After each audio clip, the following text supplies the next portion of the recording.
afternoon. Ito na. So, welcome again to my part 2 sa paglilinis ng yacht. Guys, tapos na tayo sa taas. Tapos tayo doon. So, dito na tayo sa baba. So guys, baba naman tayo dito. Ito lahat sa baba naman tayo. So, tapos na maglinis sa taas. Pagod. Ito talagang buhay namin. Mga fake na seaman. Kasi wala, hindi kami totoong seaman eh. Kaya sa marami nagtatanong, hindi pa kami seaman. Karamihan po dito sa amin mga Pilipino, puro kami land base. Kaunti lang kami dito, kaunti lang dito seaman na nagtatrabaho sa yacht ng Pilipino. So kami land base po kami. So working permit namin dito is dito sa Greece talaga. So kahit anong trabaho namin pwede namin pasukan. Hindi kagaya ng seaman, sa yate lang sila o sa barko lang sila. So kami kahit anong trabaho. Kaya ako dito all around. Hanggang lahat na ituro ng amo kailangan alam mo. So guys, samahan niyo ko maglinis tayo sa labas ulit. Welcome to my part 2.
Lucas.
guys. Tapos na tayo. Yes. Guys. Tapos tayo. Okay. Thank you for watching. And don't forget to like, subscribe, share, and don't forget to click the bell. So, para may notification sa inyo kung may bagong upload ako.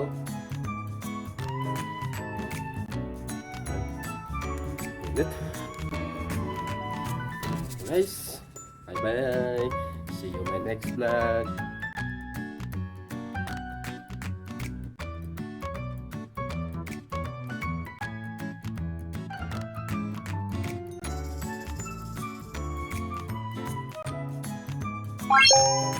What?